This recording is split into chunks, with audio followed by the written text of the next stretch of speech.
So yeah, we kind of work like that. It might be her calling me or vice versa, but we tend to have our like one-on-one discussions around what problems we can solve. So are the challenges sometimes you see a problem in the market, you come to him for a solution, he says that solution's bullshit, you say it's still a problem, but you guys have to kind of meet in the place where like there's an actual solve. Is that accurate to say? That is pretty accurate. I would say Nima is the ultimate skeptic. So then I have to try to get him to like, hey, I'm like, just look into it a little bit more because I feel like it's working, you know?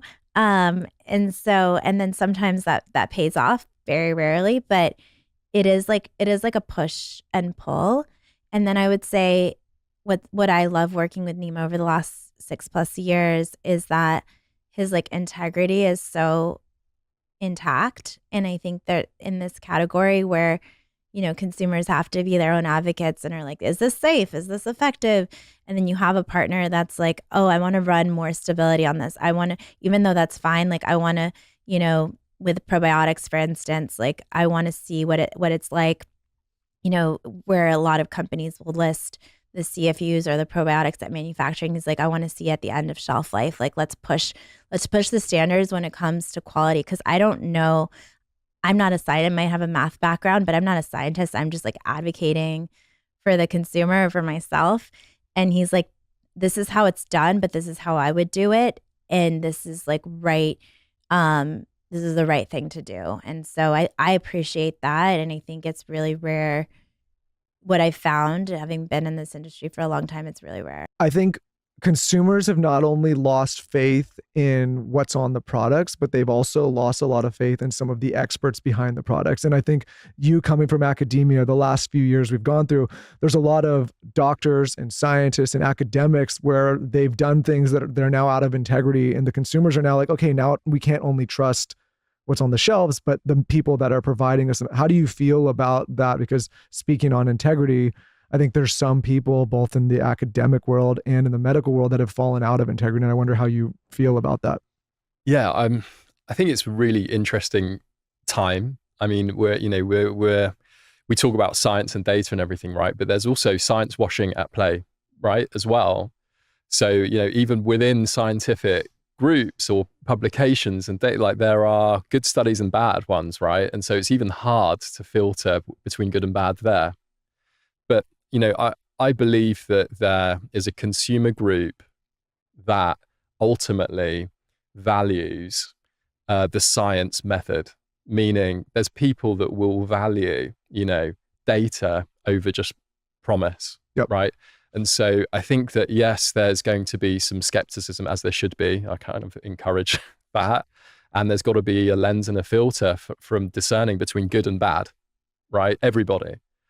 But I do think to discern between good and bad comes science and training and dedication. I think having come from that world, you know, I think that I've benefited personally from spending time and doing those studies and learning a scientific structure and a method and putting that into practice right through test.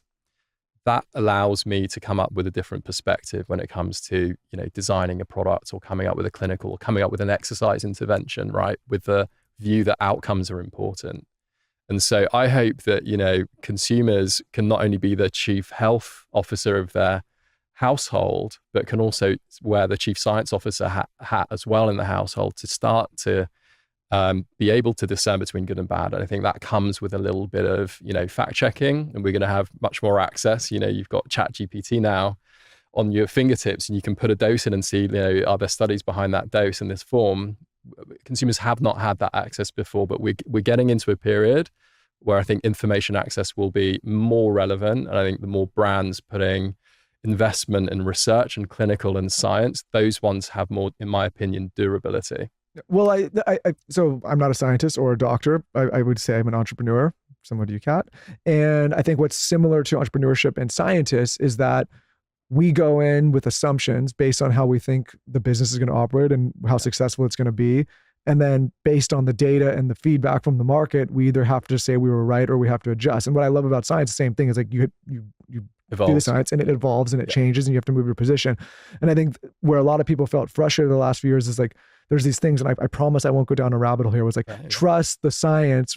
But then like, to me, science is all about continuing to do the experiment to get to what the real thing was. And it's not, to me, science is not, it's an ever evolving study of a thing. It's not just like, does that make sense? And Yeah, the yeah, science totally. in one day. But meaning like, it's like, to That's a me, like different even, I Trust think the science I after think the one beautiful day. thing, if there's a parallel between entrepreneurship and science, is that it's an ever evolving thing that's always changing based on feedback and data that presents itself. Yeah, I would just add, 100% agree. And I think that's why, you know, I feel like scientists have a reputation of being very fixed, right? Science is not to just look back at what has been done. Can't be, right? Sure. Otherwise, you know, we just become stationary. Science has an innovation element, a creative element too, to think of a hypothesis or think of questions to answer, right? And come up with a way to measure that. And I think, to your point, that evolution aspect of that thinking is kind of, it's cool because that results in different perspective. You know, 10 years ago to today, scientists' outcomes and thinking were very different. I mean,